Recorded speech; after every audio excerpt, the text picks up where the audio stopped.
Janata Dal United राष्ट्रीय अध्यक्ष ललन सिंह ने क्या कुछ कहा। उनकी तरफ से ये कहा गया आरसीपी सिंह के बारे में कि कुछ लोग बिहार में एक बार फिर से 2020 के चिराग पासवान मॉडल इस्तेमाल करना चाहते थे, मगर नीतीश कुमार ने इस षड्यंत्र को पकड़ लिया। आरसीपी सिंह का तन भले ही जनता दल यूनाइटेड में था, मगर उनका मन कहीं और था। जिस तरह से अब मुखर होकर पार्टी के लोग इस तरह के आरोप लगाने लगे हैं, उससे एक बात तो साफ है कि ये महज अनबन या खटास नहीं है, अब ये एकदम दरार जो है वो बहुत गहरी हो गई है। सुजीत जी, बिल्कुल, ये हम लोग कई बार कई महीनों से, बल्कि कई महीनों से आप कह सकते हैं, इस तरह के खासतौर पर जब बीजेपी का जो बीजेपी ने जब उत्तर प्रदेश चुनाव जीता था, उसके बाद से ही इस तरह से लगने लगा था कि जेडीयू और बीजेपी बहुत दिनों तक साथ नहीं रह पाएंगे। और बीजेपी के विधायकों का और जो नेताओं का जो जिस तरीके का जोशो खरोश था, उससे तो यही लग रहा था कि मुख्यमंत्री उनका होना चाहिए। कई बार ये बयान भी दिया गया कि बीजेपी बड़ी पार्टी है, और बीजेपी ने एक काम और किया कि वीआईपी पार्टी जो उसके साथ थी उसको भी तोड़ लिया और अपने में मिला लिया। तो ये चीजें जो है वो चीजें सामने आ रही थी। राजनीतिक तौर पर देखें तो ये बड़ा दूसरा अगर दल कोई देखेगा तो उसको बड़ा ये झटका लग सकता है कि मेरे दल के साथ भी कहीं ऐसा ना हो जाए। तो सबसे बड़ी पार्टी बन गई और सरकार बनाने की स्थिति में भी ये था कि वो हम कह सकते हैं कि दावा पेश कर सकती थी।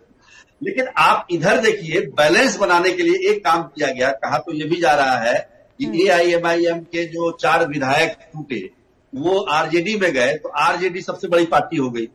तो ये इसके पीछे कहीं ना कहीं नीतीश कुमार का ही ये दिमाग है, क्योंकि अगर बीजेपी बड़ी पार्टी हो जाएगी तो निश्चित तौर पर बीजेपी के वो सरकार बनाने का की स्थिति में आ सकती है।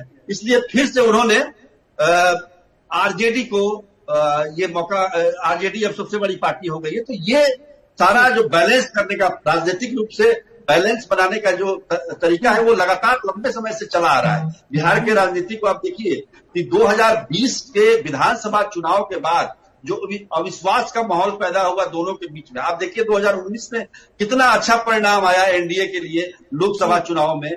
जेडीयू, बीजेपी और एलजेपी ने मिलकर 39 सीटें जीती 40 में से।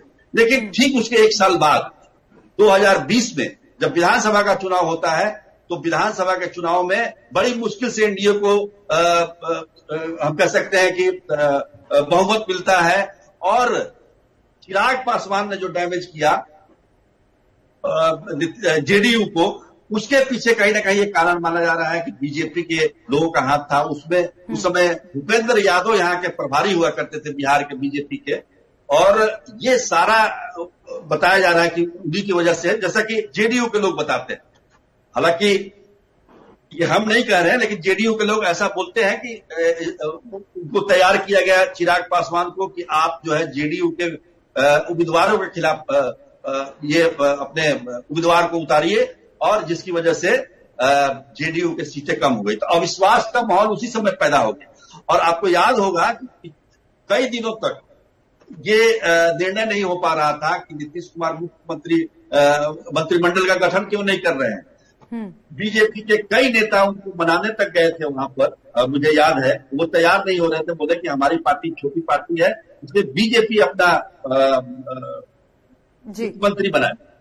लेकिन बाद में नीतीश कुमार मुख्यमंत्री बने, लेकिन जो अध्यक्ष है, वो विधानसभा के अध्यक्ष हैं, वो बीजेपी के पाले में चला गया। बीच में आपने देखा होगा कि विधानसभा अध्यक्ष विजय कुमार सिन्हा और नीतीश कुमार के बीच भी विधानसभा के अंदर काफी बातें कही हुई थी, और उस बात को लेकर भी ये चर्चा उठी थी कि नीतीश कुमार इस तरह के जो राजनीतिज्ञ है कि वो इस बात को बर्दाश्त करते नहीं है, तो कहीं ना कहीं वो मन में इस बात को रखते हैं। तो ये कारण ये भी उसमें जोड़ा जा सकता है। बहुत सारे कारण बन के एक अचानक कल जो है ये कहा गया कि चिराग मॉडल की वजह से, जो बीजेपी ने चिराग मॉडल बनाया था जिसकी वजह से सीटें कम आई, तो एक कारण ये जरूर उभर के सामने आया।